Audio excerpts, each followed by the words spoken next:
Muy buenos días a todos. Ya tenemos 27 personas conectadas. Vamos a dar inicio y en el transcurso de la introducción espero que vayan ingresando más. Muy buenos días. Gracias a todos por conectarse con nosotros. Soy Joana Gómez, jefe de eventos de la Cámara de Industria y Comercio Colombo-Alemana. Para las personas que se conectan por primera vez con nosotros, la Cámara Colombo-Alemana es una organización sin ánimo de lucro que trabaja para fomentar las relaciones económicas entre ambos países. El día de hoy nos acompaña Ricardo Zambrano, socio y gerente general de la empresa Meta Consulting y empresa afiliada de la Cámara Colombo-Alemana.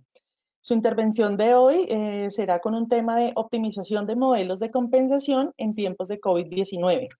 Durante la conferencia ustedes tienen en su opción la parte de chat donde pueden ir haciendo todas sus preguntas y al final de la conferencia vamos a dar respuesta a ello.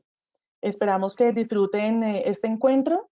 No duden en contactarse con nosotros para cualquier cosa que ustedes lleguen a necesitar. Y los dejo con Ricardo. Muchas gracias por acompañarnos el día de hoy, Ricardo. Te doy la palabra. Muchas gracias a ustedes, Joana, por la invitación y por abrir este espacio y tener la oportunidad de compartir con todos ustedes y con todos los asistentes que nos acompañan, pues estos conocimientos. Bueno, rápidamente para contarles un poco quién soy yo. Bueno, tú ya dijiste, soy socio, consultor de Meta Consulting, administrador de empresas con estudios en gestión y liderazgo estratégico también de los Andes. Me certifiqué como coach ontológico con Newfield. También hicimos cursos de gestión estratégico para las PYME con los Andes y Lean y Six Sigma también con la Universidad de los Andes. Más de 20 años de experiencia en temas de talento humano y donde hemos trabajado con una gran cantidad de compañías de diferentes sectores, diferentes sectores de la economía y nacionales y multinacionales. Bueno, vamos a mirar la agenda del día de hoy, básicamente que son tres grandes temas, tres grandes componentes de la charla. El primero es algo muy breve y muy rápido sobre el contexto empresarial y legal que se ha generado a raíz del tema del COVID-19. En esto no nos demoramos, pero es importante generar este contexto. Luego vamos a hablar de las alternativas de pago para optimizar los costos laborales, que es el corazón y la esencia, digamos, de esta charla y de compartir nuestro conocimiento con ustedes. Y finalmente hablamos que la remuneración es total y los invitamos a pensar en la construcción de un esquema integral, es decir, son todos estos elementos complementarios cuando hablamos del tema de remuneración y la optimización de costos laborales que se deben tener en cuenta. Bueno, entonces vamos a nuestra primera parte, el contexto empresarial y legal que se ha generado en este momento a raíz del COVID-19. Este es un resumen muy pequeño y muy puntual de la encuesta Ritmo Empresarial que hizo la Cámara de Comercio y publicó los resultados el pasado 14 de abril de este año. Entonces, claro, hoy en día, 3 semanas después, ya todo está desactualizado, pero claramente la tendencia y lo que muestra es que las cifras van empeorando en términos de lo que está pasando en las empresas. Esta encuesta lo que decía es que más de la mitad del aparato productivo de Bogotá y la región está trabajando con el mínimo de la capacidad. El balance en las ventas para 2020 es negativo y han disminuido en más de un 60%. El 33, casi 34% de las empresas reportan una disminución del empleo comparado frente al periodo anterior. Casi el 90% de las empresas han tomado medidas como el trabajo en casa, las vacaciones colectivas o programadas. El 55% de los empresarios considera que puede sostener su nómina entre 1 y 4 semanas y solamente el 17% hacerlo entre 2 meses. Y como lo decía, ya han pasado 3 semanas desde que se regeneró este reporte, o sea que la situación es más crítica en este momento. El 52% de los empresarios ha tomado acciones para virtualizar sus productos y servicios y el 50% de los empresarios dice que tiene capacidad o músculo financiero para operar durante un mes. Todo esto sale desde encuesta Cámara de Comercio, respondido directamente por la gente. Ahora, en materia de cifras, esto realmente es muy loco. Inclusive la Organización Internacional del Trabajo hace un mes reportaba que se habían afectado, o se iban a afectar más o menos unos 15 millones de empleos. Luego habló de 35 millones de empleos y la semana pasada ya está hablando de más de 300 millones de empleos afectados. Entonces no hay realmente una forma certera de tener parámetros. Lo que sí sabemos es que el tema se presenta, digamos, de una manera crítica.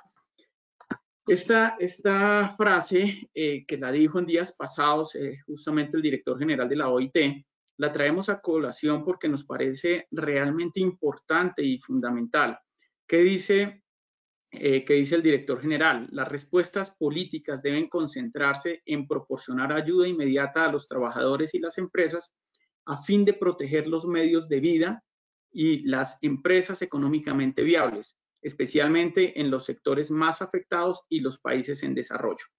Entonces, ¿cuál es el mensaje? El mensaje es que no podemos pensar que los empleados van por un lado y las empresas van por otro lado. Tenemos que pensar que realmente tenemos que construir soluciones conjuntas, soluciones creativas que nos sirvan a los dos, porque los dos en ese momento sí estamos, digamos, en el mismo barco. Entonces, Colombia tradicionalmente es un país de leyes, es un país donde está la norma y de acuerdo a la norma, entonces voy a ver qué hago y qué defino. El mensaje es distinto, se lo escuchaba decir justamente a un abogado laboralista en una charla y me encantó el mensaje y lo acojo, y es que la norma nos sirva para apoyar, pero que las decisiones las tomemos en el sentido de lo humano, teniendo en cuenta que cuando yo tomo una decisión, cómo estoy afectando a la gente, a quiénes los estoy afectando, y buscar unas propuestas con sentido común, con lógica, que busquen favorecer mucho más a las dos partes. Entonces, es ser creativos, es pensar de manera integral, y justamente de eso es de lo que les vamos a hablar en esta charla. Es una propuesta más creativa dentro del marco de la ley, cumpliendo lo que nos da la ley. La ley en estos términos, digamos que tiene un marco más amplio que muchas veces no vemos. Entonces, ese es el mensaje. Bueno, desde el contexto legal, digamos que hubo un primer llamado de emergencia, decreto de emergencia económica, que fue entre el 17 de marzo y el 15 de abril. En ese decreto, digamos que el presidente puede generar una serie de decretos sin que vayan a estudio en curso por el Senado, como sucede tradicionalmente.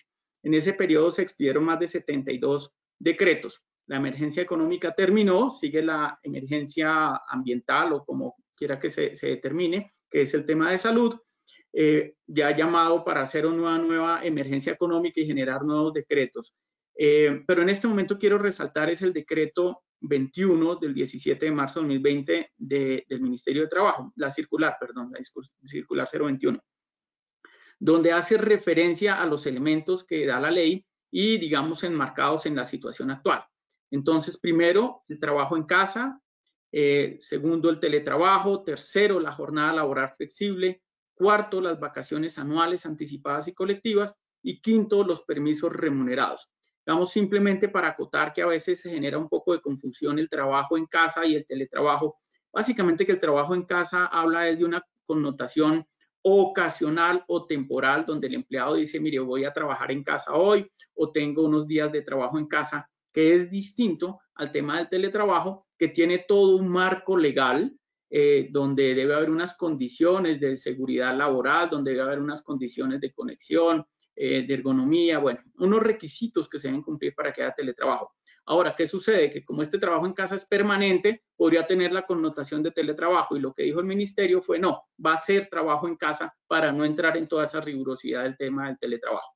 Bueno, las jornadas laborales flexibles, que es manejar, digamos, los temas de horarios y turnos, de acuerdo también a lo que estipula la ley, vacaciones anticipadas, vacaciones colectivas, cubrir todo ese pasivo vacacional, y permisos remunerados, es decir, salarios sin prestación del servicio, todo esto cobijado dentro del tema de ley, donde las normas lo que dan es una flexibilidad en términos de la rigurosidad que determina la ley, y ahora los hace más flexible para que las empresas puedan aplicar estos mecanismos.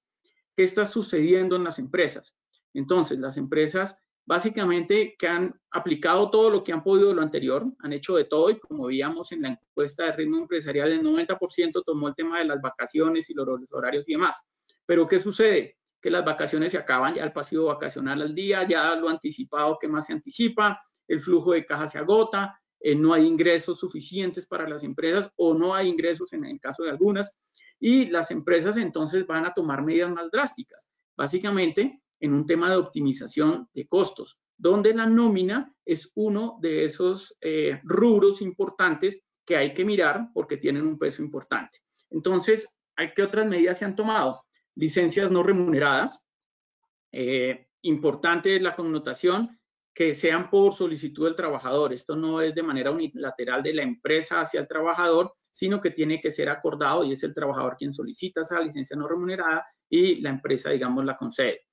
2, medios tiempos de trabajo o tiempos parciales. Entonces, si el trabajador no está laborando y hay que mirar cómo mejoramos ese costo, pues una de las opciones es vámonos a medio tiempo, vámonos a un tiempo parcial y proporcionalmente con eso vamos a hacer la remuneración.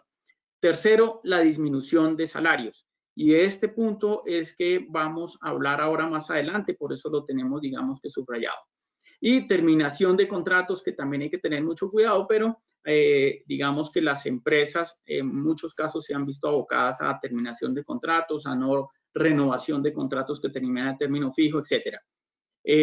Y todas las empresas, pues digamos, en su gran mayoría, en lo que hemos visto, han acogido la opción de, para los meses de abril y mayo, pagar la pensión en un 3%, de acuerdo también a lo que permite el decreto 588.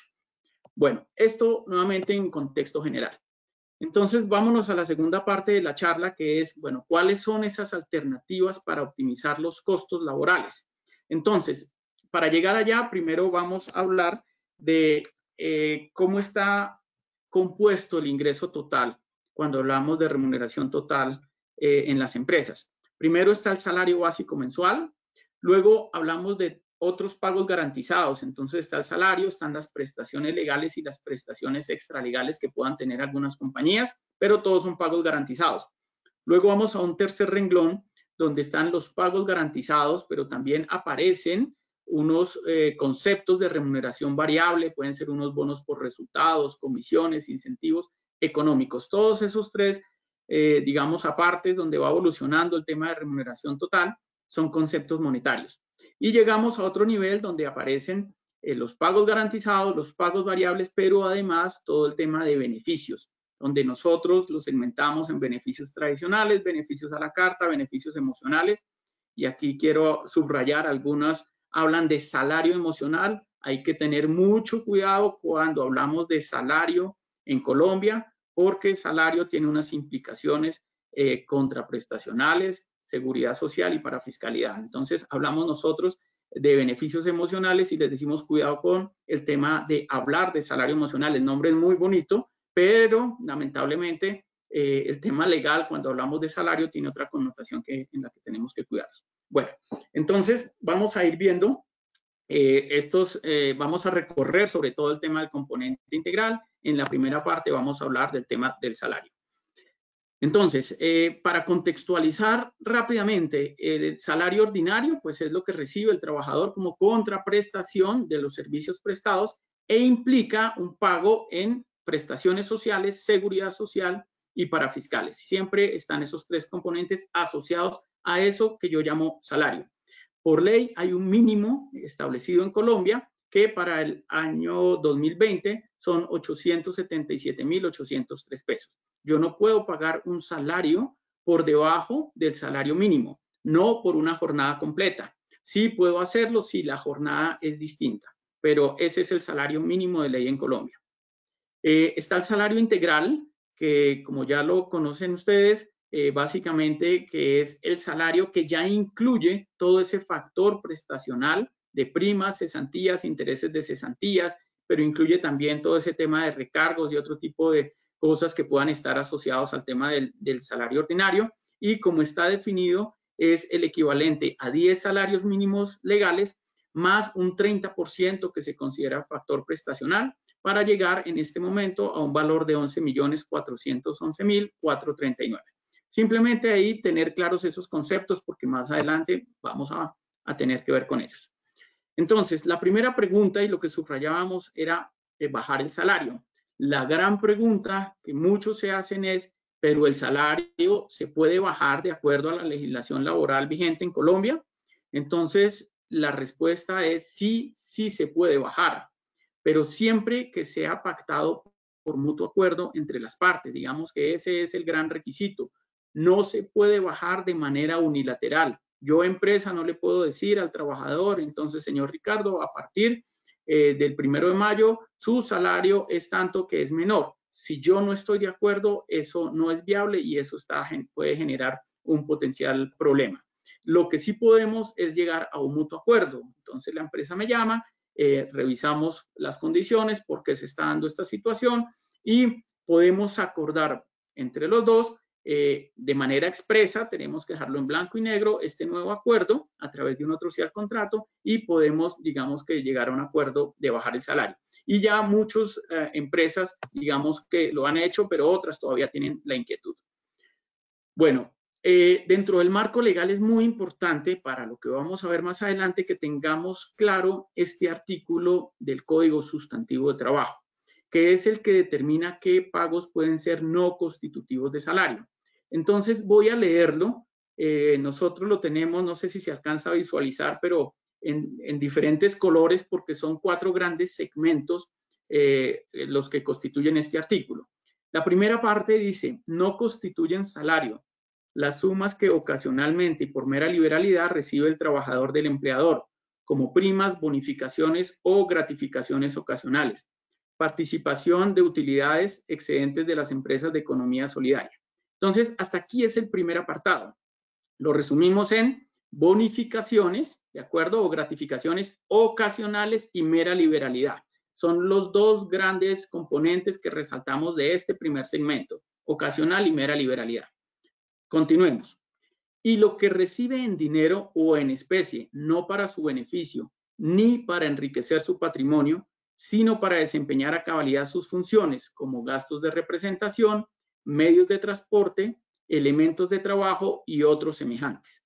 Entonces, en este espacio, ¿qué resaltamos? Resaltamos que son dineros pueden ser en dinero o en especie, pero que no son para enriquecer el patrimonio del trabajador, sino que son elementos que él recibe para cumplir con las funciones propias del cargo y para realizar su trabajo, porque él no tiene por qué deteriorar su patrimonio si tiene que movilizarse y hacer unos gastos de transporte, de combustible, de vehículo, para cumplir con las funciones propias de su cargo, en el caso, ejemplo, de un comercial.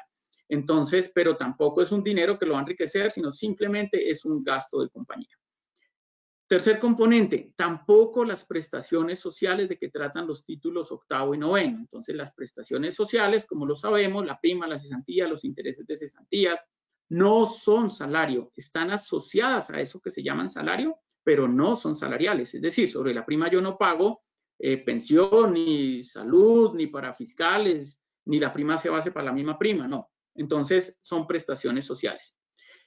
Y entramos a esta cuarta parte del artículo, que son ni los beneficios o auxilios habituales u ocasionales acordados convencional o contractualmente u otorgados en forma extralegal por el empleador cuando las partes hayan dispuesto expresamente que no constituyen salario en dinero o en especie, tales como alimentación, habituación o vestuario, las primas extralegales de vacaciones, de servicios o de Navidad. Aclaramos ahí que todo el subrayado, los colores, la negrilla es nuestro, no es el texto, no es propio del texto original. Pero lo subrayamos porque este es uno de los temas donde la gente a veces pregunta, dice, no, es que si yo hago un pago habitual en dinero, es constitutivo de salario porque se pierde el concepto de ocasional. Entonces, no, por eso la parte ocasional está en la primera parte para esas bonificaciones ocasionales y de mera liberalidad. Pero la ley permite que yo entregue beneficios, ya sean habituales o sean ocasionales, y que pueden ser en especie o pueden ser en dinero, siempre que lo hayamos pactado de forma extralegal y que lo hayamos dispuesto de manera expresa, o sea, no tácita, sino en blanco y negro. Entonces, esto es bien importante, digamos, tener la connotación de este artículo. Y es de ahí desde donde nacen todos estos planes de beneficios que tienen las empresas, donde les dan no sé, bonos de alimentación periódicos y permanentes a los empleados, les dan la medicina prepagada, les dan auxilios y siendo habituales, están pactados que no constituyen salario y están fundamentados en este artículo de la ley. Bueno, dentro de la normativa legal, simplemente para mencionar que está la ley 344 del 96, perdón, ese artículo está desde el 90, luego vino la ley 344 del 96, en el 2010 la ley 1393, todas en la misma consistencia que los pactos de extrasalariedad no hacen base para, o sea, no son salariales. Y en el 2010, que fue 20 años después de que se expidió la norma, lo que estableció es un límite y dijo ya que no se supere el 40% del total remunerado al trabajador en los pagos no constitutivos de salario. Entonces, cojo el total remuneración, le saco el 40 y ese 40 es el límite máximo que yo puedo hacer como pagos no salariales. Y digamos que hacemos mención a unos acuerdos de la OGPP porque en algún momento, digamos que fue el tema de la OGPP, que había un desconocimiento, no había tanta claridad sobre esos pagos no salariales. Finalmente, la OGPP, a través de unos acuerdos y unos conceptos, da claridad del reconocimiento de ese 40% de los pagos no salariales. Siempre es importante tener claridad la naturaleza del pago, ¿de acuerdo? Eso prima y es el artículo 127 del Código Sustantivo de Trabajo que da la naturaleza de los pagos salariales, como las comisiones. Las comisiones siempre tienen naturaleza salarial porque son asociadas al resultado, es decir, pagan de manera directa la retribución del servicio prestado. Esto que estamos hablando responde a un plan de beneficios adicional al salario, adicional a la retribución al servicio. Bueno, el impacto en los costos. Esto es lo que cuesta contratar en Colombia. Si yo contrato a un empleado por X salario, tengo que saber que ese X salario me cuesta en materia de prestaciones sociales, primas, cesantía, intereses y cesantías, un 17,66666%, que pago vacaciones, que hago unos aportes a pensión, que tengo que hacer aportes a salud, aportes a parafiscales y aportes a ARL. ¿Qué nos trajo, digamos, las últimas reformas tributarias? Un beneficio para las empresas donde si los empleados ganan menos de 10 salarios mínimos, ya no tengo como empresa que asumir ese costo del 8,5, sino que pago el 0. Y en parafiscales ya no pago el 9, sino que solamente pago el 4% a las cajas de compensación. Entonces, eso es importante tener en cuenta de acuerdo al nivel salarial del empleado.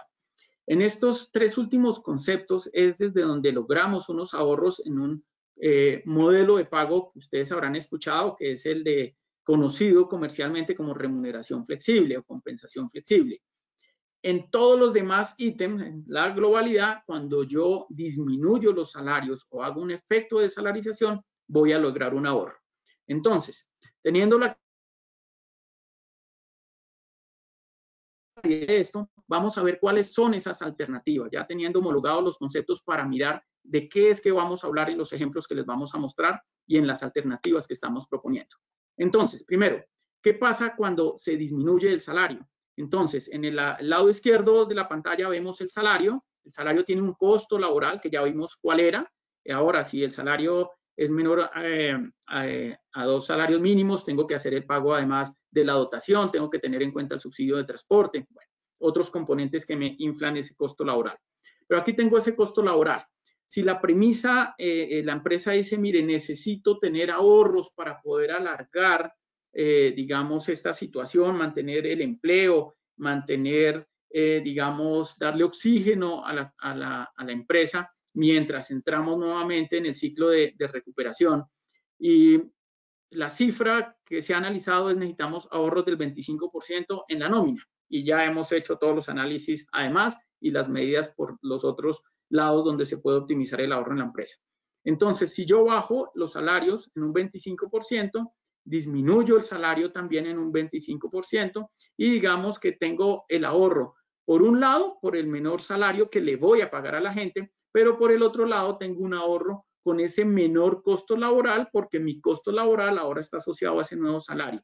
Entonces voy a lograr tener una efectiva disminución.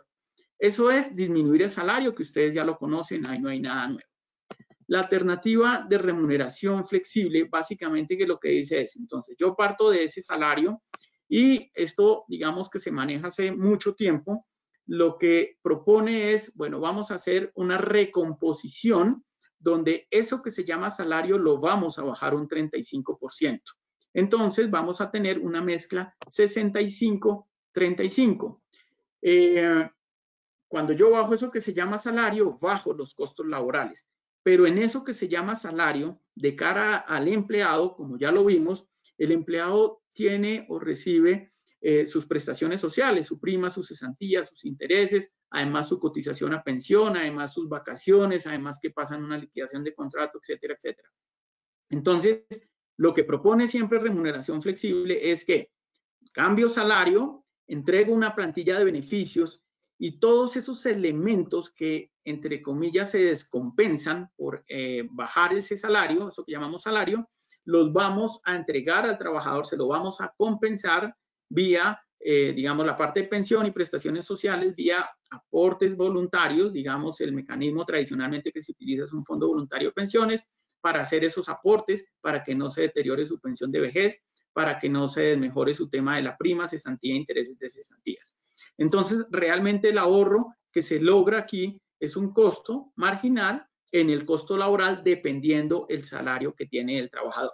Eso también se viene trabajando hace mucho tiempo y muchas empresas lo tienen implementado. Pero vamos a esta tercera alternativa, que es una mezcla entre las dos anteriores. Entonces, aquí la propuesta es diferente. La propuesta acá es, vamos a bajar el salario, vamos a hacer una desalarización, pero vamos a darle un componente de beneficios no salariales. Entonces, lo que podemos hacer es, bajamos el salario, y aquí en el ejemplo lo que hicimos es, bajamos el salario a un 50%, a la mitad de lo que tenía, ojo, respetando los mínimos de ley, y le vamos a dar a los empleados unos beneficios no salariales, en el ejemplo que vamos a ver, por un 33%. Si yo miro que tengo que tener cuidado que esto me cumpla la mezcla de 40 máximo en los pagos no salariales y 60 en el salario para llegar a un 100. Entonces, aquí estamos disminuyendo y estamos obteniendo, estamos obteniendo unos ahorros por un menor costo laboral y unos ahorros por una diferencia en el total que le estoy remunerando al trabajador. Y esta alternativa se presenta como una mejor opción en estos momentos frente a la primera que veíamos que era simplemente bajar el salario. Entonces, esto para entenderlo conceptualmente. Miremoslo ahora en números, ¿cómo fluye esto? Entonces, el ejemplo que les presentamos es un salario de 5 millones de pesos. Tiene sus descuentos para normales, EPS, pensión, fondo de solidaridad y lo que el empleado recibe neto son 4.550.000. ¿Cuál es el costo para el empleador? El empleador EPS, que en este caso por ganar menos de 10 salarios mínimos pues no tiene costo, el costo de pensión, la caja, provisión de prima, provisión de cesantías, vacaciones, no paga SENA y CBF nuevamente por estar por debajo de los 10 salarios mínimos y el costo para el empleador son 6.841.900. Vámonos al escenario que ustedes ya saben, que es disminuir el salario. Entonces, la premisa es necesito ahorros por un 25%. Le bajo el salario, me queda ahora en un 75%, que serían 3.750.000. Sobre este salario vienen sus descuentos de ley. Al empleado le quedan 3.412.000 en el bolsillo, que es 1.100.000 y pico menos de lo que venía recibiendo. Y la compañía, sus costos sobre ese nuevo salario, llega a un total de 5.130.000, es decir, se está logrando aquí ahorrar 1.700.000 pesos mensuales por este trabajador al disminuir ese salario en un 25%.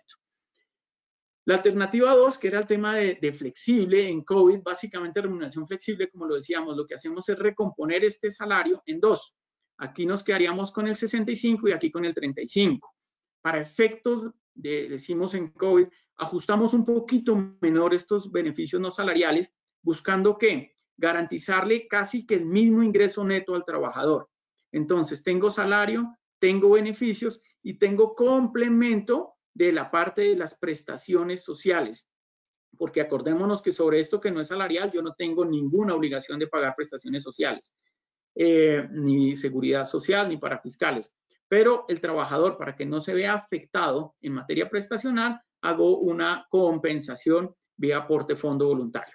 Entonces, el ingreso neto para el trabajador entre su salario y sus beneficios menos los descuentos de ley quedan 4.530, queda muy parecido a lo que está hoy, ¿de acuerdo? Y disminuye el fondo de solidaridad pensional, desaparece y disminuyen estos descuentos y es lo que ayuda. El costo para el empleador, entonces sobre ese nuevo salario vienen todos sus costos de ley y aquí estamos hablando de dos cosas. El complemento pensión, para que no se vea deteriorada su pensión, lo seguimos haciendo vía voluntario, no obligatorio, el complemento de las prestaciones sociales y un seguro de brecha pensional del cual vamos a hablar ahora más adelante. Total para el empleador, 6.444.000 pesos. Que frente a lo que está hoy, se ahorró 400.000 pesos, que en este momento puede ser no ser suficiente para la compañía y está claro. Entonces, vámonos para la tercera alternativa, que es desalarizar más beneficios no salariales. Entonces, bajamos el salario a la mitad, nos quedan 2,5 millones, pero le vamos a dar unos beneficios no salariales por 1.650.000. Aquí estamos cumpliendo el 60-40, que es importante, lo reiteramos. Sobre este nuevo salario vienen los descuentos de EPS y de pensión. Miremos en cuánto queda el neto del trabajador. Nos quedan 3.950.000. Si lo comparamos contra el primero, pues está disminuyendo en 600.000 pesos. Pero si lo miramos frente a la alternativa 1, que fue la original, aquí el trabajador se afectaba en 1.100.000 algo, o sea que aquí la caja la estamos afectando en la mitad al trabajador. No en 1.100.000, sino apenas la estamos afectando en 600.000 pesos. ¿De acuerdo? Y de cara a la empresa, si miramos los costos de compañía, pensión, prestacionales y demás, incluimos el seguro nuevamente de brecha pensional, llegamos a un costo compañía de 5.145.000. Si miramos la alternativa 3 y la comparamos con la alternativa 1, vemos que los valores son muy similares, es decir, estoy logrando el objetivo de ahorro que la empresa me pidió a mí desde gestión humana y tengo que disminuir la nómina. Estoy logrando ese ahorro del 25%, pero no estoy afectando a mi trabajador de una manera tan fuerte en lo que corresponde a su flujo de caja mensual, sino que lo estoy afectando de una menor manera. Entonces, es una solución, es una alternativa distinta que la genera el marco legal, está permitido completamente hacer este tipo de acuerdos y más aún en esta situación, y que nos puede permitir una solución intermedia donde yo, empresa, logro ese objetivo que lo necesito para oxígeno y para mi sobrevivencia y donde el trabajador no se va a ver tan afectado como si solamente la medida es disminuir el salario. Miremos aquí esto de manera resumida. De manera resumida, tenemos entonces que en el escenario primero se bajó la caja en un 23%, en el segundo prácticamente que nada, y en el tercero un 12%. ¿Qué pasa? Porque se estarán preguntando, sí, pero yo estoy afectando mis prestaciones legales, mi prima, mis cesantías. De acuerdo, la estamos afectando. En el primer escenario la afecto en un 25%. Si la llevamos a un año, todo esto está proyectado a 12 meses, son 16 millones de pesos. En el tercer alternativa la estoy afectando en un 19%, en 12 millones y medio. Entonces sigue siendo mejor, digamos, esta parte de la alternativa 3 para el trabajador, no solo en el impacto mensual, sino en el impacto total anual que vamos a generar. Y para la empresa, repito, aquí en el primer escenario se logró un ahorro de un 25%, en el segundo de un 6% y en el tercero nuevamente de un 25%. En realidad esto va a 24.8%, pero prácticamente que estamos hablando de una cifra muy similar. Entonces, esta tercera alternativa es una opción que, insisto, no lo permite el marco de ley, es una opción donde podemos ser, digamos, creativos en términos de mirar esa parte salarial más esa parte de beneficios no salariales, donde en este momento la tomamos para mejorar la condición de las dos partes. Ahora, esto en el tiempo, porque la recuperación de la empresa no es que se acabó la cuarentena y ya estamos como si nada hubiera pasado. Esto va a cambiar para muchos y va a llevar mucho tiempo este proceso de transformación. Inclusive la super en cuanto a la ley que permite la declaración de insolvencia en estos momentos, entiendo que va a ser algo por un periodo de 2 años, porque realmente las empresas se van a ver impactadas en este periodo y puede ser mucho más para algunas. Entonces, claro, queda la inquietud. ¿Qué podemos hacer para que esta parte prestacional no se vea tan afectada o cómo la puedo recuperar de cara al trabajador? Ya la vamos a ver también más adelante. Bueno, este es otro ejemplo. Rápidamente es la misma dinámica que acabamos de ver en el ejemplo de los 5 millones de pesos, pero con un salario de 9 millones. Esta simulación la podemos hacer con diferentes tipos de salarios, ¿no? 3 millones o salarios integrales más altos. ¿Cuáles son nuestros limitantes reales? Pues el salario mínimo legal en una jornada completa. No podemos tocar el mínimo legal, no podemos tocar el mínimo integral mientras sea integral. ¿Qué puedo uno hacer? Sí, desintegralizar, volver ordinario y luego generar esta dinámica. Sí, es posible. Miren este salario de 9 millones de pesos, que sería el equivalente un poquito más a 10 salarios mínimos, que muchas veces las empresas automáticamente los vuelven integrales. Me dice, bueno, pero ¿por qué no? No es tan necesario, porque lo que yo compenso es el factor prestacional. Y si lo vuelvo integral, me voy un 30% más para llegar allá. Si estoy pagando el 17.66, pues la diferencia no es tan grande. Bueno, rápidamente el ejemplo es 9 millones de pesos. Los descuentos de ley, el ingreso neto del trabajador son 7.800.000. El costo compañía son 13.530.000. En el escenario 1, disminuir salario. El trabajador le queda su caja en 6 millones de pesos. Aquí aparece un componente que antes no habíamos visto, que era la retención en la fuente. Entonces baja en 1.800.000, es decir, un 20% está bajando su caja. Y la empresa, por su parte, está logrando unos ahorros de 9.236.000. Es decir, un 32%. ¿Por qué un 32% si estábamos bajando apenas aquí un 25%? Porque resulta que en el total de remuneración de esta persona me queda por debajo de los 10 salarios mínimos, y al quedarme por debajo de los 10 salarios mínimos, algo que antes pagaba en este costo empleador, que era salud al 8.5, ahora me quedan 0. SENA y CBF, que era el 5, ahora me quedan 0. Esa es la razón por la cual logramos ahora ahorrar un 32%, bajando un 25%. Está la alternativa 2 de flexibilización, donde inclusive aquí miren que la caja del trabajador mejora gracias a que disminuye la retención en la fuente, siempre que esta parte de los beneficios, estos 2.772.000, pueda tenerlos en productos que tengan alivio tributario. Acordémonos que la ley tributaria permite que hagamos beneficios en especie, el caso concreto, el vale de alimentación, que no se considera siempre que se respeten los límites en ingreso y en el monto que recibe el trabajador, no se consideran ingreso gravado para él. Entonces puede bajar su base y consecuentemente mejorar su caja. Y el costo compañía, pues es marginal, digo yo, en la situación, 1.931.000, pero igual es un 14% bien representativo.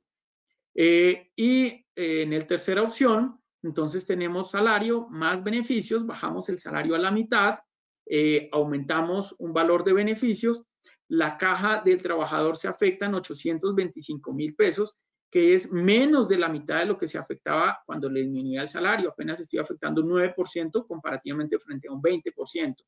Y el costo compañía, nuevamente, logramos mantenerlo en el mismo que en el de disminuir salario solamente. La compañía logra ahorrar 4.269.000, que es casi un 32%, y es el mismo objetivo logrado de la primera alternativa. Entonces vemos nuevamente en este otro ejemplo cómo podemos lograr optimizar los costos laborales con una forma que nos permite la ley, generando el mejor impacto para el trabajador y generando el mejor impacto para la compañía. Bueno, ¿qué es importante además tener en cuenta, ya teniendo claro el concepto aterrizado en números, es que tengamos claro de lo que es el marco legal? También ya mencionamos el 128 del Código Sustantivo de Trabajo, pero queremos ser reiterativos en esto. Cuando hablamos del ingreso laboral, es todo lo que la empresa le da al empleado, ¿de acuerdo? Entonces, salariales como contraprestación del servicio.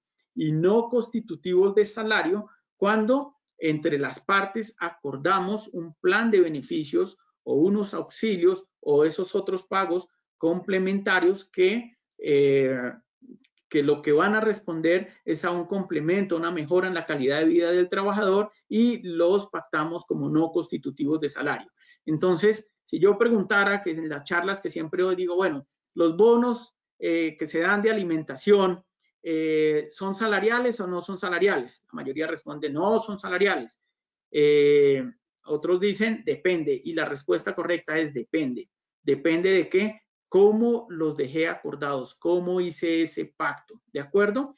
Y además de esto, y por fuera de los ingresos laborales, acordémonos, están las herramientas de trabajo, que esos no son ingresos laborales porque no enriquecen el patrimonio del trabajador, entonces están en un capítulo aparte. ¿Qué tenemos que cuidar aquí? La parte del 40%.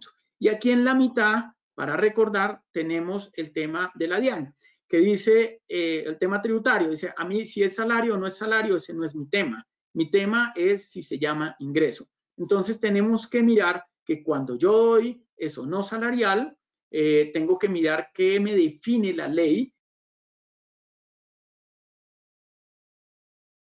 o no es ingreso grabado para darle el manejo que corresponde. Entonces la coherencia y la consistencia es muy importante. Entonces, otros aspectos para tener en cuenta son, primero, la coherencia, la consistencia que debe existir. ¿En dónde? Contabilidad, nómina, reportes y certificaciones. Ya vamos a profundizar un poquito más en este tema. Segundo, la pensión de vejez. Tercero, pensión de invalidez, porque todo esto se está viendo afectado cuando yo cambio eso que se llama salario. Prestaciones o beneficios extralegales que tenga la compañía. Si yo ya tengo esto, yo ya tengo algo y voy a bajar. Si yo ya tengo beneficios extralegales, planes exequiales, seguro de vida, pólizas de salud, y yo bajo el salario al 50 y voy a dar más beneficios, ojo, porque tengo que tener en cuenta esos otros beneficios para el 40%. Por favor, tengan en cuenta esa parte.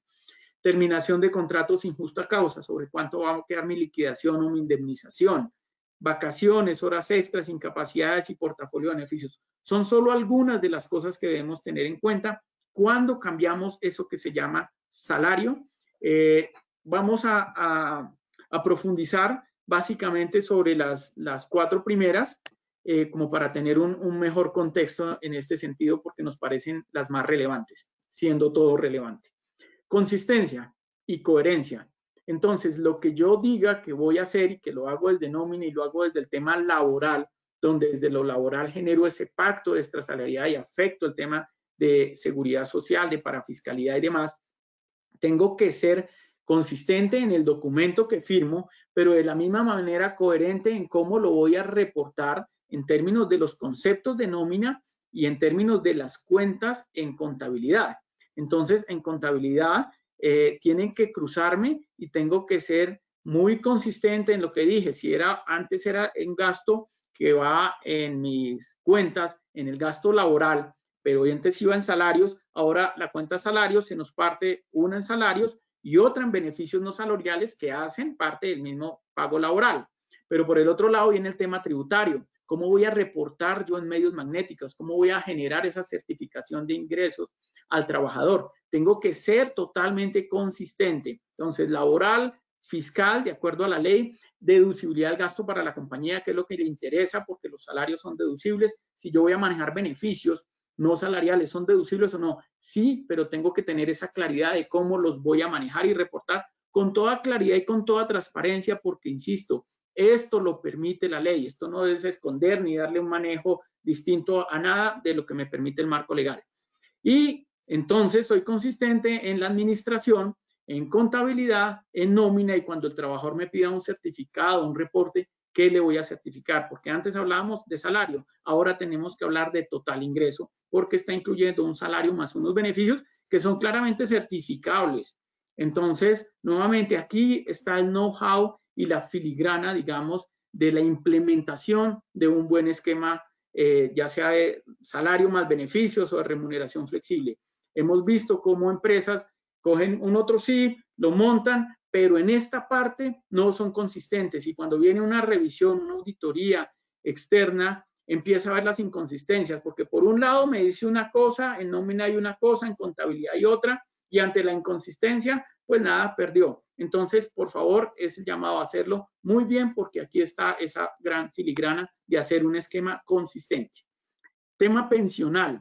Entonces, mirémonos, tenemos dos regímenes pensionales, régimen de ahorro individual y régimen de prima media. El tema pensional en los RAIs, régimen de ahorro individual con solidaridad, que son los fondos privados, los requisitos son 1.150 semanas y la edad, mujeres 57, hombres 62, versus prima media son 1.300 semanas y mantenemos la misma condición de edad. Pero ¿en qué consiste la diferencia aparte de las semanas? Importantísimo el tema de cómo me voy a pensionar. Entonces, el RAIS me pensiona de acuerdo a cuánta plata puse yo en el fondo y hace unos cálculos actuariales dependiendo ya del momento de mi edad y de mis beneficiarios, cónyuge, hijos, bueno, todas las situaciones que el actuario debe tener en cuenta para decir su pensión es de tanto, pero queremos reiterar, prima, ¿cuánto tengo yo en mi bolsa? Si tengo más plata, pues tengo mayor dinero para pensión probablemente que si tengo menos dinero. Entonces, ¿qué aparece? Cuando yo quiero generar una mejor pensión o, en este caso que estamos hablando de salarización o flexibilización, si disminuye el aporte a pensión, pues lo puedo complementar con unos aportes voluntarios, ¿de acuerdo? Inmediatamente o después, para compensar esa bolsa, ¿de acuerdo? Régimen de prima media es distinto. Régimen de prima media, recordemos que nos pensiona con el promedio de los 10 últimos años cotizados, ¿de acuerdo? O toda la vida laboral, el mejor de los dos. Pero aquí, ¿qué es importante? Ese IBC de los últimos 10 años. Entonces, ¿qué sí está pasando? Cuando yo bajo eso que se llama salario, estoy bajando mi IBC y estoy bajando ese promedio de los 10 últimos años. Entonces, en la medida de lo posible, al revisar que vamos a tomar esas decisiones, quiénes están ahí, cómo podemos afectarlo lo menos posible. Si yo tengo a alguien aquí en régimen de prima media en la recta de los 10 últimos años, quizás para él la tercera alternativa sí le dé más caja ahorita, pero en materia pensional es mejor bajarle el salario menos que bajárselo más. Pero depende. Por eso digo, hay que analizar y mirar y revisar cuáles son las mejores condiciones para la gente y buscarlo concertado de esa manera.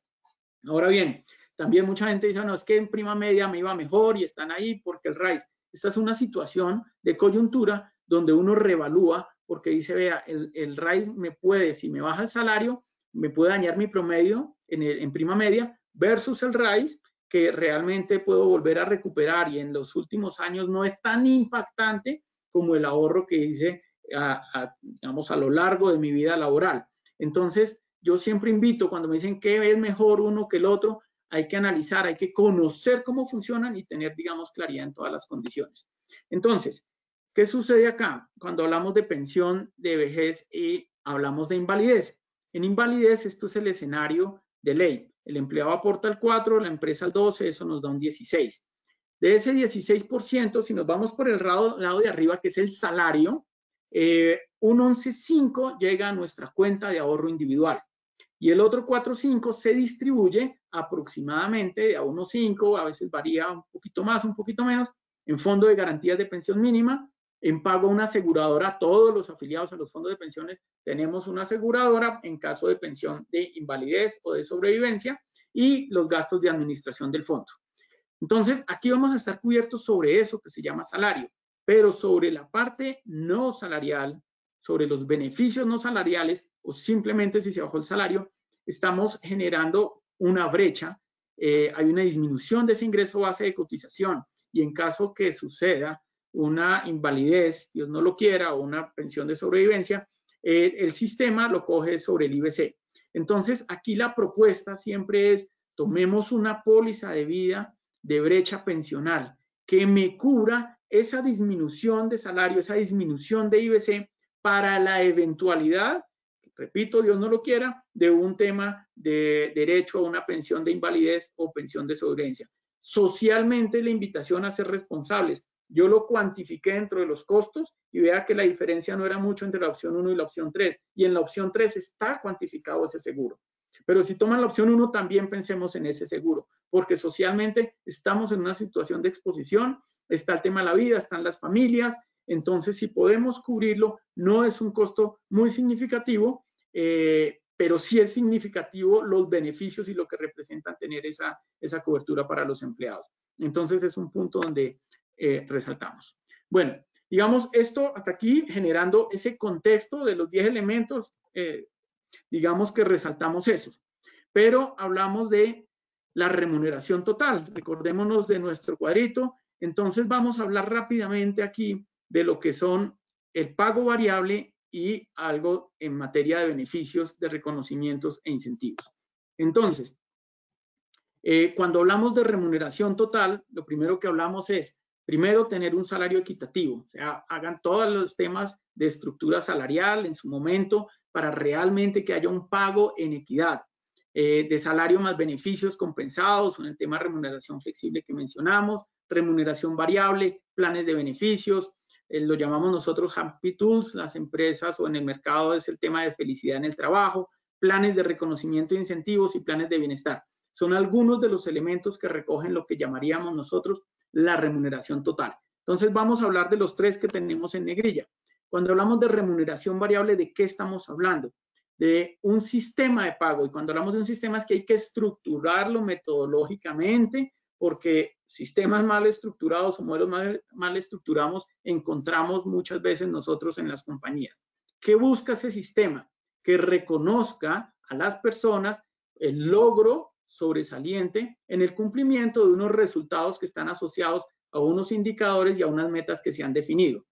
¿Qué es importante en estos modelos? Que sea claro, que sea transparente, que genere equidad y particularmente esa relación gana-gana para el empleado y para la empresa. Entonces, desde ahí resaltamos algunos de los temas, digamos, que ha venido evolucionando en el tema de la remuneración total. La parte de pago variable ha sido como en las últimas décadas, de acuerdo a los diferentes segmentos, ha evolucionado. Entonces, en los 80 encontrábamos que más o menos el 35% de los cargos comerciales tenían pago variable.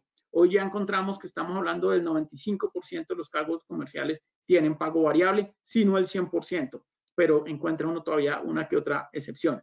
Y hemos venido viendo esa evolución de diferentes segmentos de cargos como la alta dirección, los cargos administrativos, los cargos de producción o la parte de operación y logística, cómo han venido evolucionando también en el tema de pago variable. Entonces, esto es algo bien importante que vale la pena, digamos, dentro de la organización, tener en cuenta dentro del tema de remuneración total y más aún en estas circunstancias.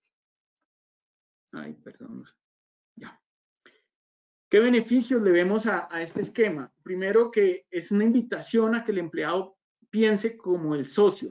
Por eso hablamos de asociar intereses. Estamos montados en el mismo barco, vamos pensando en el mismo objetivo, tenemos que recuperar, tenemos que sacar al otro lado esta situación por la que estamos pasando. Y vamos todos simplemente por ese gran objetivo, que se incentive el trabajo en equipo y la colaboración entre todos los miembros. Y es importante porque hay modelos de pago variable donde premian la labor individual y lo que es bueno para mí no necesariamente es bueno para el otra área o mi colega. Entonces empieza a haber una competencia insana en la organización, hay que tener cuidado con eso. Que sea motivacional y retador para los trabajadores, que las metas que yo coloque sean logrables y que yo diga, uy, qué chévere poder lograr, y no que me pongan unas metas donde diga, nunca hemos llegado allá, y menos ahorita, mejor no hagamos nada a colocar algo que resulta es desmotivacional y no motivacional. Que genere equidad en términos del trabajo individual y el trabajo grupal. Vamos todos primero y luego vamos a mirar el tema individual, pero en este momento es más importante pensar en todos y en premiar ese esfuerzo. Y que sea una herramienta de gestión para la gerencia, que para mí es uno de los elementos más importantes, cómo la gerencia empieza a lograr movilizar ciertas cosas a través de este modelo como una herramienta de ayuda. Y aquí volvemos a la pregunta. Decíamos, bueno, ¿cómo recompensar o cómo volver a darle al empleado eso en lo cual se puede ver afectado cuando bajo el salario, cuando desalarizo y le doy beneficios, que en la parte prestacional dijimos, bueno, hay unos valores que ¿qué pasó? ¿Cuándo los puedo recuperar? Pues qué bueno que la empresa entonces cree un modelo de pago variable y a lo largo del tiempo, de acuerdo a su recuperación, pueda decir, mire, esto no existía en la compañía, esto es un bono de pago variable, vamos a ver en cuánto se afectó usted prestacionalmente durante la época del COVID y vamos a dárselo para volverle a compensar eso que en algún momento usted también se dio en pro de la compañía. Entonces lo vamos estructurando y vamos a crearlo, pero todo en una lógica organizacional, con unas políticas, con unas reglas. Y además que premie ese esfuerzo y a futuro se pueda mantener para hacer un incentivo adicional en el tema de la organización. Entonces, por eso traemos remuneración variable aquí como un complemento de la remuneración total y de estas propuestas de mejorar los costos en tiempos del COVID. Bueno, hablamos de beneficios. Entonces, los beneficios, ¿qué es lo que busca uno como organización? Construir una oferta de valor integrada para el trabajador, pero que el trabajador la valore, que la reconozca, que sea un factor de atraer, de motivar, de mantener y ahora de compensar a estas personas dentro de la organización.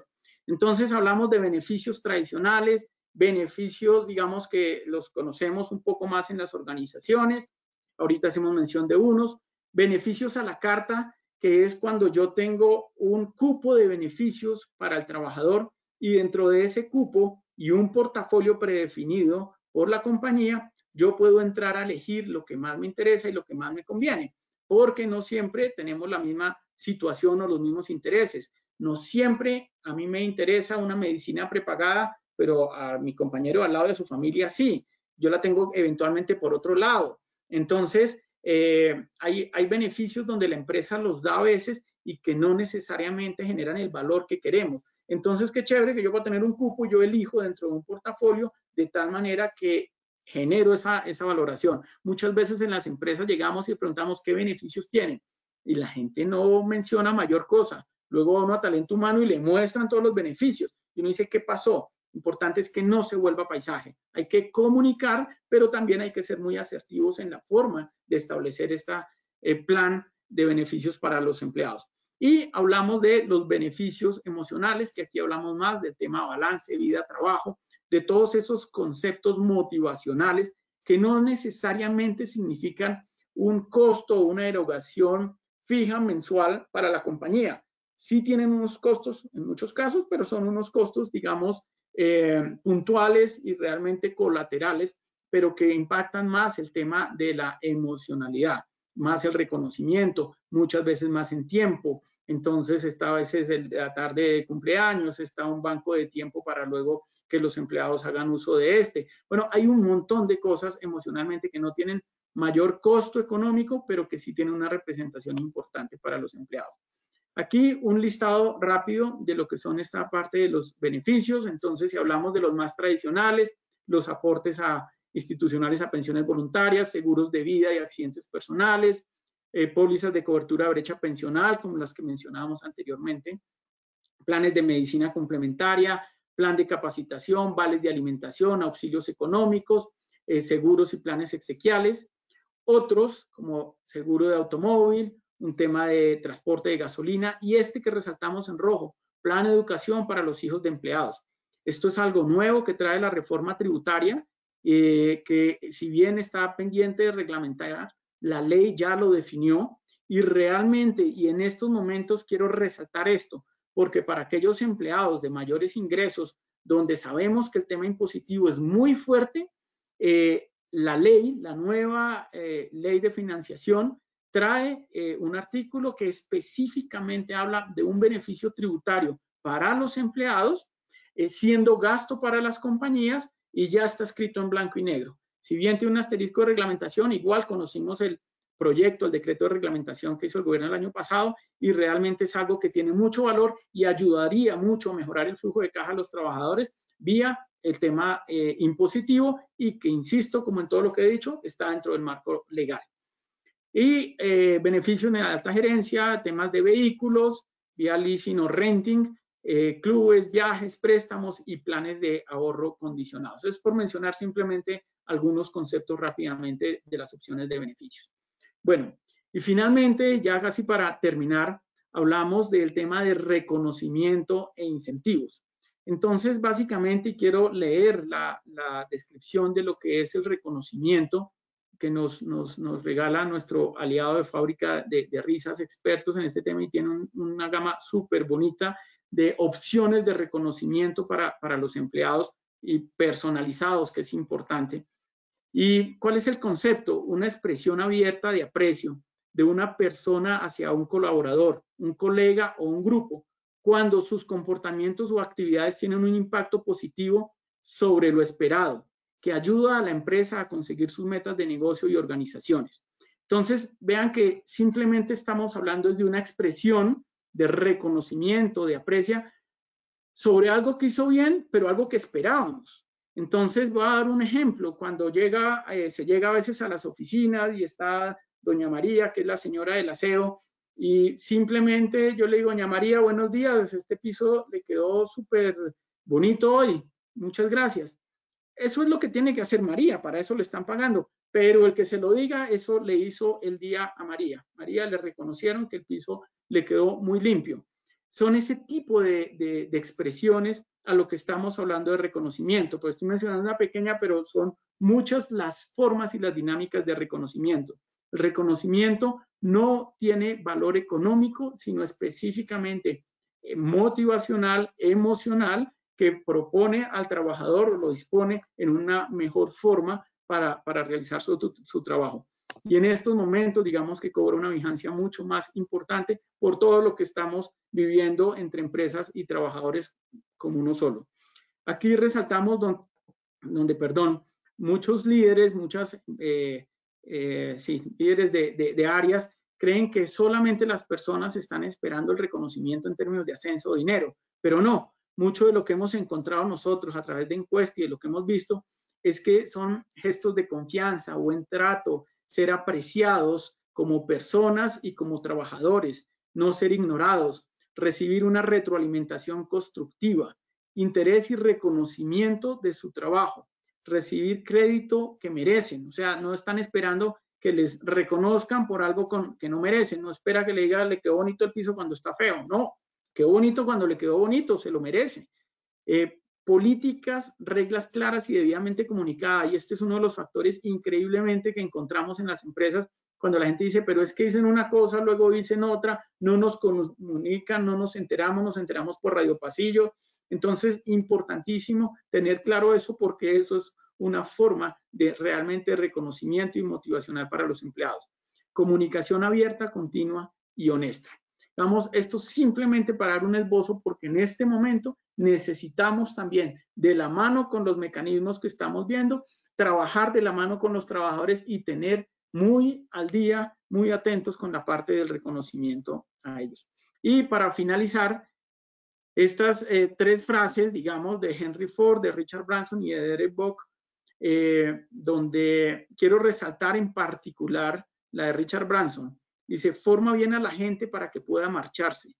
Trátales mejor para que no quieran hacerlo, que va muy de la mano con el tema del reconocimiento a la gente. Entonces, con esto, digamos, finalizamos ya nuestra presentación y pasamos, Joana, a la sesión de preguntas y de inquietudes. Muchas Sí, gracias. Ricardo, muchísimas gracias. Ya tenemos varias preguntas acá. Entonces, muy buenos días, doctor Ricardo. Muy interesante todos los puntos revisados. Con respecto a las actas de desalarización, ¿qué conceptos se pueden utilizar aparte de lavandería, apoyo tecnológico o vale de alimentación que cumplan con lo que indica la ley y justificar hasta el 40% de componentes no constitutivos de salario? Ok. Bueno, básicamente el artículo 128 en la última parte que leía habla de beneficios o auxilios ¿sí? que pueden ser en dinero o en especie. Entonces, digamos que lo que el artículo hace es una mención a tales como habitación, vestuario y alimentación. Entonces, a partir de ahí y en ese mismo articulado, digamos que están toda la gama de beneficios que vimos. Si damos la póliza de seguro de vida, exequial, medicina prepagada, o si damos auxilios de movilización, auxilio de salud, auxilio habitacional, auxilio de alimentación, en dinero o en especie a través de los mecanismos de las tarjetas de vales de alimentación, que existen muchos proveedores que dan estos medios de pago, puedo utilizar cualquiera de ellos digamos, enmarcado dentro de esa parte de un auxilio o beneficio habitual, siempre que lo pacte. Entonces, lo que hacemos en el pacto es un otro sí, a partir de la fecha acordamos, este es mi salario, y vamos a tener estos beneficios no salariales. Y lo que acabo de mencionar se lista con los valores explícitos de qué es lo que voy a entregar. Miro que el total remunerado al trabajador no me pase en los beneficios no salariales del 40%, y ese es el pacto que vamos a hacer, aludiendo, digamos, al artículo, al 128 del Código Sustantivo de Trabajo. Es importante, yo siempre invito igual a las empresas que esto lo hagan de la mano con sus abogados laboralistas, que son los expertos, digamos, ya en este tema de dejar todo el tema asegurado desde el marco legal para ahora el presente y para el futuro de mañana, porque es que cuando hacemos esto también estamos pensando en qué pasará mañana, ¿no? Entonces, esa es la respuesta. Gracias, Ricardo. Continuamos. ¿Por qué el seguro de brecha pensional se calcula como el 4.5% del cambio del salario y no el 16%? Ok, bueno, gracias por la pregunta. Mira, realmente el 4.5 sale ya de lo que hemos visto en la práctica, en la experiencia. Cuando nosotros manejamos los esquemas de remuneración flexible, que los trabajamos hace mucho más de 15 años, cuando hacemos esa recomposición de ese 30%, 35% de la parte no salarial, recordemos que el trabajador en su fondo de pensiones, hoy en el obligatorio va al 11.5, del 16% solo va al 11.5. El 4.5 se va distribuido entre gastos del Fondo de Garantías de Pensión Mínima, los gastos de administración del fondo y el seguro. O sea, el seguro en el fondo vale el 1.5, pero es que estamos hablando de millones de asegurados, ¿de acuerdo? Pero cuando yo hablo de una empresa y hablo de unos poquitos asegurados, ¿de acuerdo? Y poquitos hablo de más o menos de 20 para arriba que empieza a ser una colectiva, pues ya no me puede valer el 1.5. Pero en la dinámica lo que hemos visto es más o menos que puede costar entre el 4 y el 4.5 de ese valor que flexibilicé o que desalaricé. Lo vemos en la práctica y además matemáticamente nos cuadra para que ese otro 7.5 se le entregue al trabajador como un aporte voluntario. Eso es lo que hacemos en Flexible. Entonces ya sabemos más o menos que nos estamos moviendo entre un rango del 4 y el 4.5. A veces hay gente extraprimada y ese valor nos cubre esa brecha que estamos generando en materia de pensión de invalidez y pensión de sobrevivencia. Entonces viene realmente ya de la experiencia y del modelo matemático que nos lo sustenta en compensación flexible. Ok. ¿Qué pasa cuando hay que liquidar una persona y hay que pagar la indemnización para la alternativa 3? Y lo mismo, ¿cómo se liquidan las vacaciones? Ok, bueno, estos ya son los acuerdos que ustedes logren hacer y lo que como empresa estén dispuestos también y quieran hacer. A ver, en remuneración flexible siempre dejamos estipulado que tanto las vacaciones como en caso de una liquidación de contratos sin justa causa, donde haya derecho a una indemnización, se pague sobre el salario aumentado en el cupo de beneficios y tenemos algo que llamamos un factor de igualdad. Entonces, queda estipulado en el otro sí que en caso de vacaciones pagadas en dinero y en caso de liquidación de contratos sin justa causa, se va a pagar el salario más un porcentaje adicional. Pero eso es un costo, digamos, que lo que me lleva es a una equidad entre estar en flexible y no estar en flexible. En estos casos que estamos hablando de desalarización, digamos que todo depende de cuál es esa oferta que pueda y esté dispuesta a hacer la compañía. En mi opinión, debería mantenerse ese tipo de cláusulas en la medida de lo posible, porque al final pues está respondiendo a un acuerdo de voluntades entre las partes una vez yo cambie eso que llamo salario y que lo estamos dando por esta coyuntura. Pero puede pasar cualquier cosa porque finalmente es la voluntad de las partes como lo quieran acordar. Y repito, mi recomendación es que se compensara esa porción no salarial. Perfecto, Ricardo. Continuamos. ¿Podrían profundizar en qué normativas se basan para disminuir el salario y formalizarlo mediante un otro sí? Ok. Bueno, la ley, el artículo 50 del Código Sustantivo de Trabajo permite establecer que los contratos laborales puedan ser modificados en ciertas circunstancias.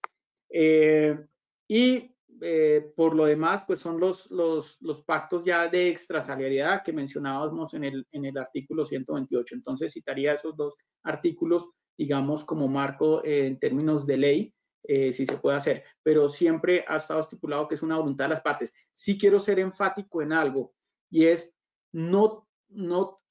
lo primero que tenemos que ver es la naturaleza del pago. Entonces, no, yo no puedo bajar todo por común acuerdo. Hay cosas de ley que yo por común acuerdo no puedo sobrepasar. Es decir, yo no puedo decir como empleado, renuncio a mis cesantías y lo firmé. No, esos son derechos irrenunciables. De la misma manera, los pagos que claramente están retribuyendo el servicio prestado, como lo son las comisiones, son de naturaleza salarial.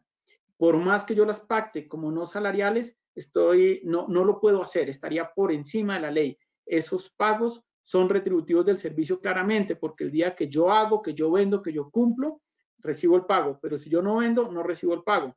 Claramente la naturaleza de ese pago es retributivo del servicio. Entonces, claramente el pago es constitutivo de salario, diferente a los valores fijos, donde yo digo, por su servicio yo le pago este salario, pero además tengo este plan de beneficios no constitutivos de salario que me dan un total de remuneración para el trabajador. Ese es el contexto. Perfecto. Tenemos otra pregunta. Si hubo una reducción de salario pactada con el empleado, ¿cómo se debe liquidar las prestaciones sociales? Y preguntan, ¿es por promedio?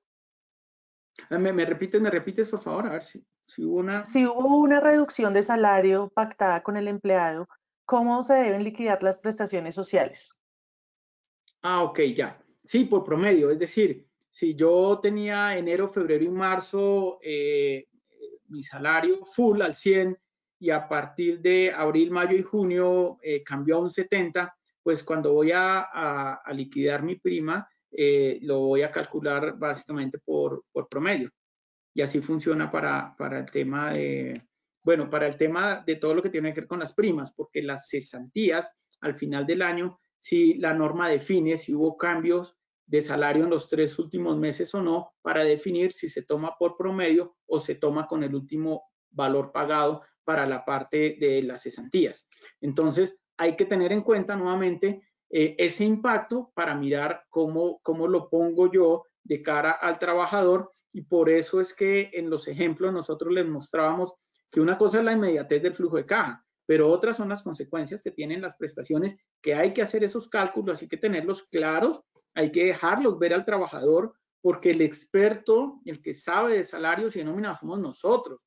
Entonces, cuando vamos a hablar con los trabajadores, hay que decirle, mire, todo esto va a pasar, todo esto va a afectar, ¿sí? Estamos buscando la menor afectación, pero tengamos esas claridades. Perfecto. ¿Qué es clave tener presente con la gente para implementar esta propuesta de cambio que sea bien recibida y entendida? ¿Qué recomendaciones hay? Mira, la comunicación. Primero, tener claro el contexto por el cual está pasando la compañía.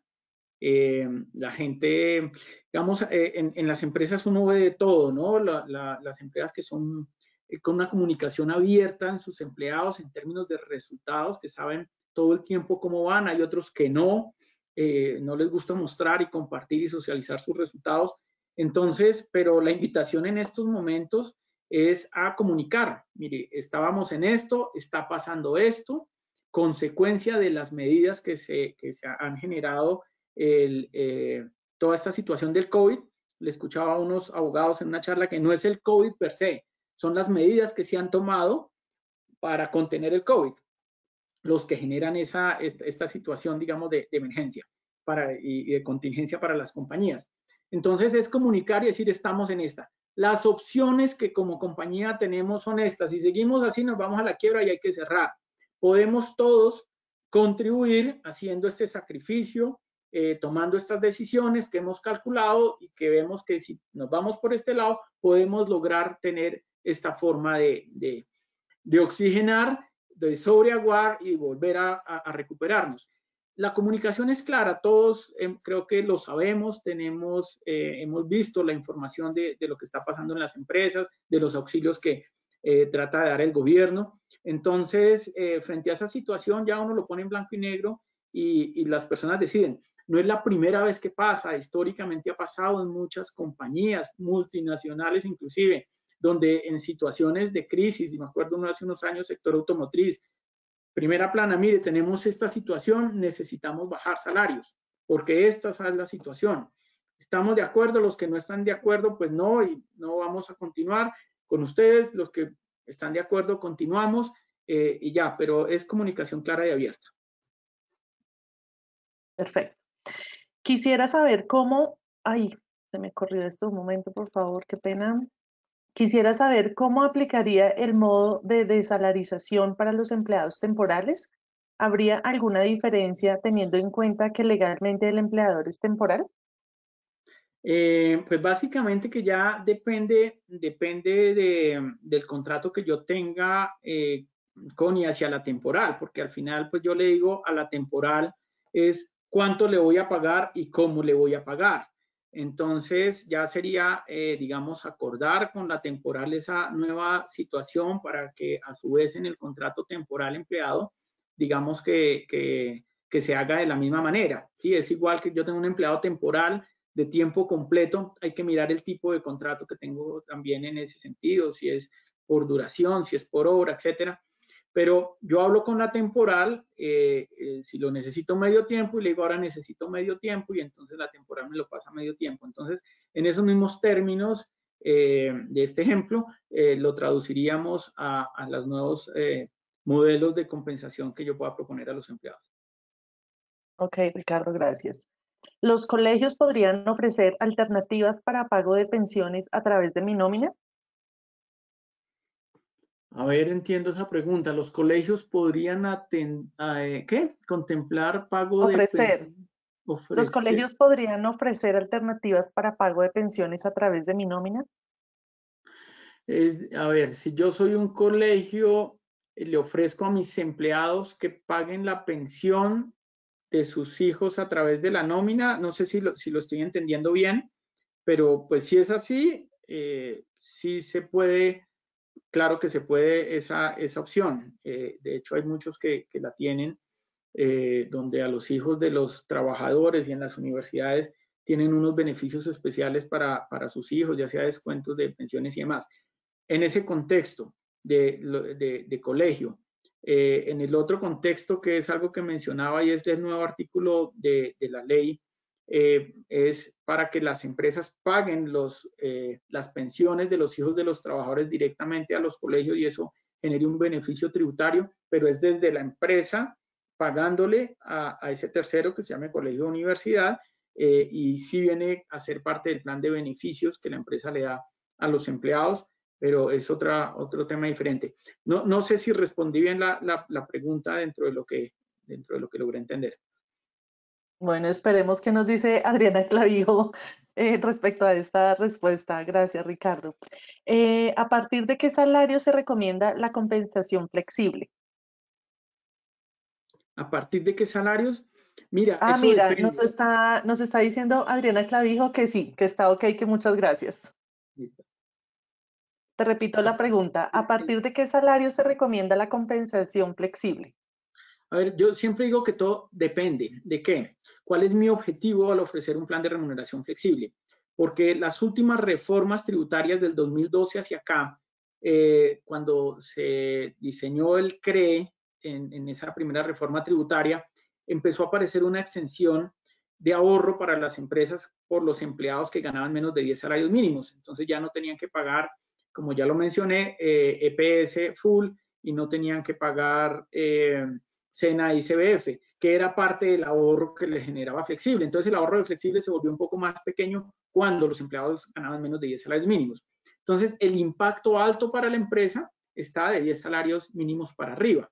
Sin embargo, del 2012 acá, para los empleados, digamos que el modelo mantiene sus beneficios y sobre todo el tema tributario que se ha venido apretando más para todos los empleados, el esquema de compensación flexible mantiene los atributos para el trabajador. Entonces yo siempre le pregunto a las empresas qué quieren, cuál es el objetivo de montar un plan de remuneración flexible. Ahorrar, entonces digo, el core, el target objetivo está de 10 salarios mínimos para arriba. Pero si usted lo que quiere es mejorar las condiciones de sus trabajadores y que a usted no le cueste más, pues la gama es más amplia. Generalmente hablamos de 3 salarios mínimos hacia arriba, porque en los rangos que están entre 2 y 3, cuando yo lo flexibilizo, entonces empiezo automáticamente por ley, quedo en una condición de pagarles el subsidio de transporte y la dotación que antes no les pagaba, y eventualmente eso me sale más costoso a mí como compañía, tenerlos en flexible que no tenerlos en flexible. Entonces, donde se genera un balance gana-gana, yo diría que de 3,5 salarios mínimos hacia arriba, empezamos a generar, digamos, ese balance con un impacto interesante gana-gana.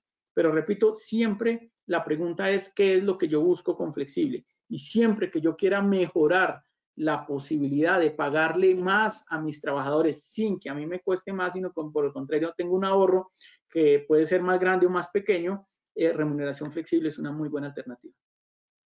Perfecto. Tenemos otra pregunta. ¿Qué tan sostenibles son estos modelos para el momento en el que se reactive la economía y los decretos que surgen por el COVID dejen de tener vigencia? No, muy buena pregunta, gracias. Son absolutamente sostenibles, porque es que remuneración flexible y lo que yo decía, la dessalarización no es nueva, siempre ha estado y se ha generado en ciertos momentos en ciertas compañías. Entonces, digamos que yo lo que más diría es que esta es una coyuntura muy buena para que las empresas revisen estos temas y miren cómo esto se da una muy buena posibilidad de hacerlo ahora y mantenerlo. Mire, otra de las cosas que yo pensaba es, hay empresas que ya bajaron salarios, ¿de acuerdo?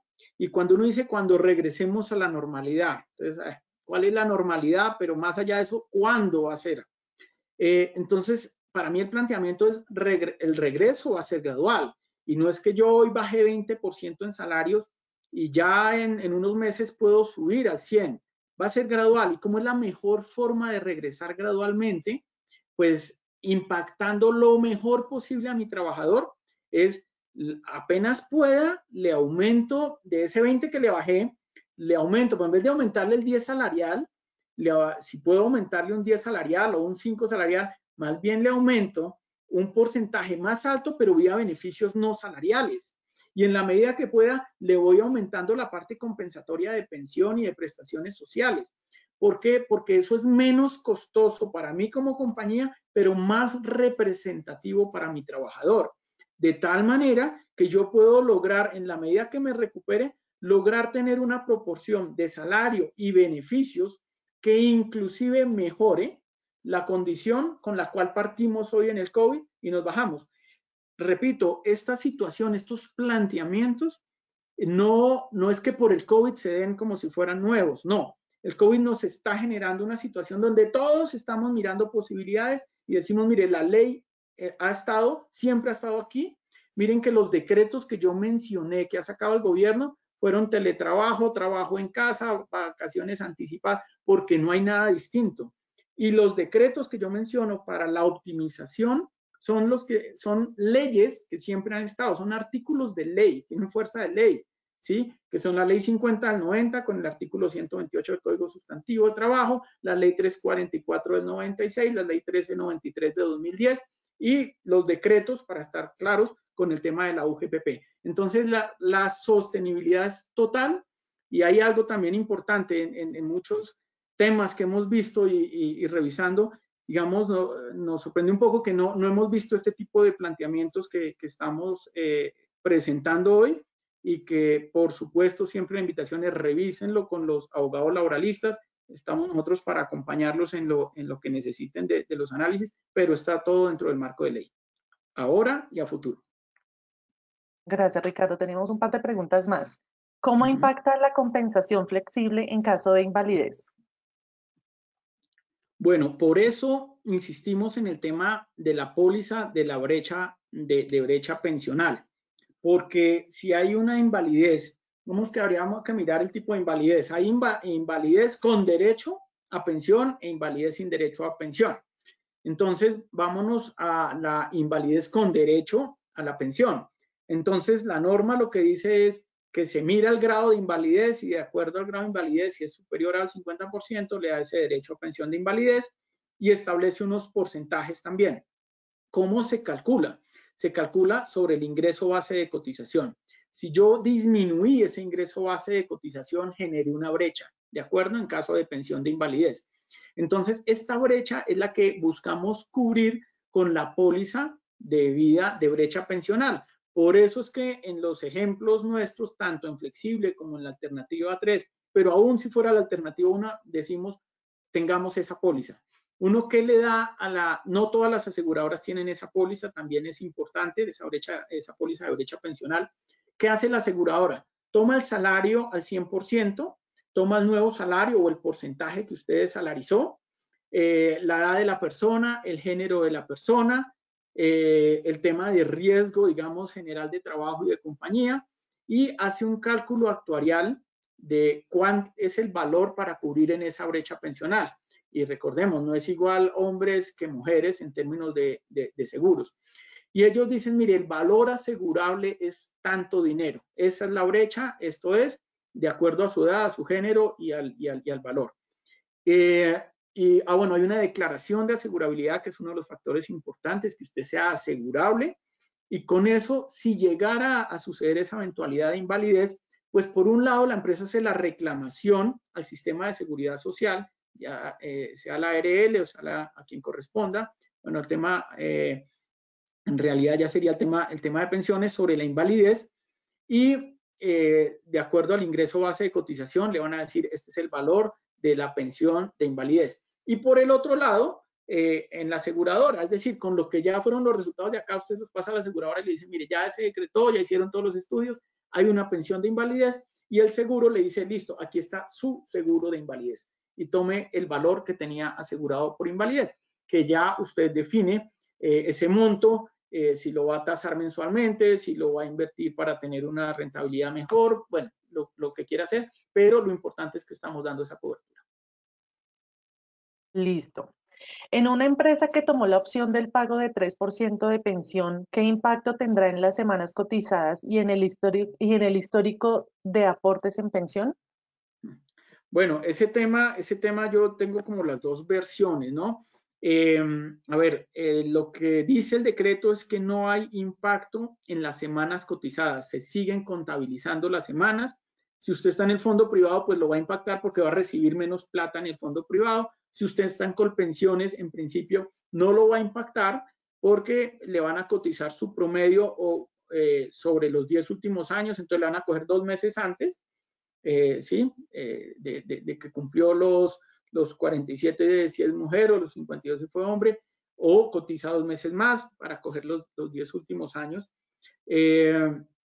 Pero ahí no lo va a impactar en promedio, sí le va a sumar las semanas. Sin embargo, ayer me daban una aclaración donde decía que las semanas solo se van a contar a las personas que tienen salario mínimo. No tengo total claridad de ese tema, sí ya habría que mirarlo como con el abogado laboralista. Perfecto. Las escalas o estudios de salarios realizados en 2019 cambiaron con este nuevo contexto. ¿Recomienda tenerlos como referente para el estudio o revisión hoy? Pues digamos, generalmente los estudios de salarios, cuando vamos a mirar en 2020, mira uno lo que pasó el año anterior. Pero por supuesto que el tema de salarios tuvo una revolución importantísima con toda esta situación. Es decir, yo he escuchado de todos los escenarios en materia salarial, los que van un 20, un 25, un 30, los que están bajando por etapas gradualmente, los que se bajaron todos al mínimo. Entonces, por supuesto que esto va a cambiar completamente porque va a depender mucho del sector. Es que esto no está afectando a todos por igual. ¿En qué sector se está afectando de manera diferente? Hay gente que ha podido trabajar en unas condiciones distintas desde el comienzo del coronavirus, de las medidas aislatorias más bien del coronavirus, y hay otros que no. Entonces, por supuesto que va a cambiar Por supuesto que tendremos que esperar al otro año para saber qué pasó en 2020, porque es muy prematuro y lo que yo les decía, en este momento nadie, ni los más estudiados, están pudiendo acertar con las estadísticas de las consecuencias económicas que está generando este tema del aislamiento del coronavirus. Lo que yo decía, la OIT que dijo tantos salarios, tantos empleos se van a afectar en una primera etapa en marzo y hablaba apenas de unos 10 a 15, luego habló de unos 40 y la semana pasada está hablando de 300 millones. Uno dice, uy, pero ¿cómo subió tan rápido? ¿Cómo cambian los números? Es incierto, habrá que esperar. Bueno, para terminar, ¿cómo lograr un esquema de remuneración variable haciendo un balance entre la motivación de los empleados y la sostenibilidad del flujo de caja? Bueno, esos son estos análisis y me encantan ese tipo de preguntas porque a veces somos ajenos a los temas de los análisis numéricos.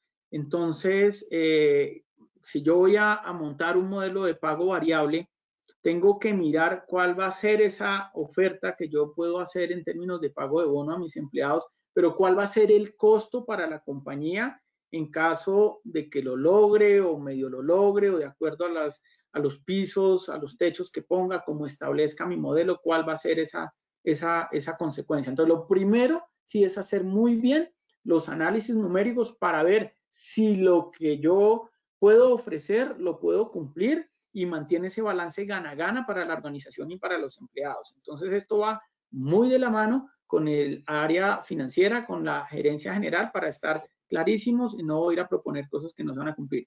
Y segundo, desde el punto motivacional, pues, es decir, si esta es la alternativa, si esto es lo que tengo dadas las circunstancias que estamos viviendo, donde todos nos estamos apretando y haciendo concesiones, simplemente para oxigenar y para poder salir al otro lado.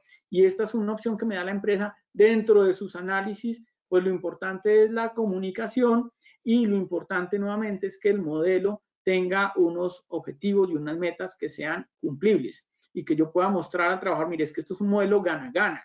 Entonces, si la empresa logra esto, va a tener estos excedentes para dárselos a usted, pero no pretenda que le dé de donde no tiene, y más aún con esta situación donde estamos logrando sobreaguar. Entonces, muchas veces, a veces nos paramos, o yo veo a la gente que no, que está solamente en su posición de empleado y a mí demen, y esta es una condición muy distinta, es venga que estamos todos en esta barca, estamos mirando por dónde vamos a lograrla sacar, y esta es la propuesta, y es una propuesta donde usted va a ganar sí, solo si logramos esto. Si no, pues no, porque no hay de dónde y nos toca seguir esperando. Pero todo es en términos de comunicación, de claridad, de objetividad. Bueno, aquí nos están haciendo una última pregunta, ya para ahora sí terminar la sesión. En términos de beneficios, ¿cuáles se visualizan pueden ser los más valorados por los empleados teniendo en cuenta la situación actual y el futuro inmediato luego que todo retorne a la normalidad? Bueno, digamos que los beneficios más valorados en este momento, en mi opinión, están los temas de salud, los que tienen las pólizas de salud, pues es algo que en este momento da mucha tranquilidad y garantía a los empleados saber que cuentan con eso, porque finalmente pues el tema en el que estamos en esta cuarentena es de salud. Sí, vida que quizás no, la gente a veces no lo valoramos, ¿no? Por eso dice, no se sabe lo que se tiene hasta que se pierde, pero si hay algo que tenemos seguro en esta vida es que nos vamos a morir. Entonces el seguro de vida para mí realmente es importante, aunque, repito, a veces no es tan valorado, sino cuando lo necesitamos. Igual que con el seguro del carro, lo paga uno y el día que le pasa algo dice, uy, menos mal lo tenía asegurado. Pero mientras tanto uno dice, ay, qué dolor estar pagando eso. Entonces, eso pasa con el seguro de vida a veces. Y en este momento diría yo, el tema de los medios de pago de alimentación nos parecen importantes porque digamos que está en un tema de consumo donde todos necesitamos el tema de alimentación, pero además tiene un beneficio tributario. Entonces, los que están sujetos al tema de retenciones en la fuente y de pagos impositivos, pues este producto presenta un beneficio importante. Y finalmente el tema de los auxilios monetarios, porque son los que compensan la eventual disminución de flujo de caja por la disminución de salarios. Entonces, realmente funciona muy bien, pero todo también va asociado un poco al tema de los rangos salariales.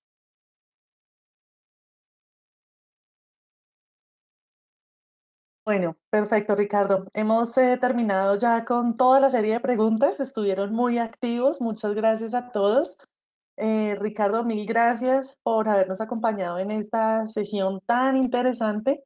Gracias a todos los asistentes. Espero que nos sigan acompañando en todas las actividades que tenemos posteriormente. Muchas gracias, Joana, por la invitación nuevamente, a todos los participantes y los asistentes. Igual aquí les dejamos todos nuestros datos, nuestra información, para que nos contacten y les podamos ayudar en lo que consideren, pues con mucho gusto. Para eso estamos y insistimos, hay que ser creativos en este momento. Ayer estaba escuchando, la Universidad de los Andes está promoviendo algo que se llama el trueque.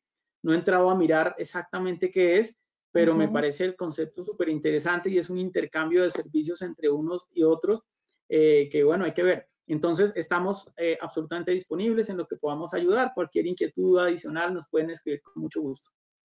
Y muchas Bueno, gracias, Joana. Ricardo. Vale, Ricardo, muchas gracias. Gracias a todos y feliz día. Que estén muy bien.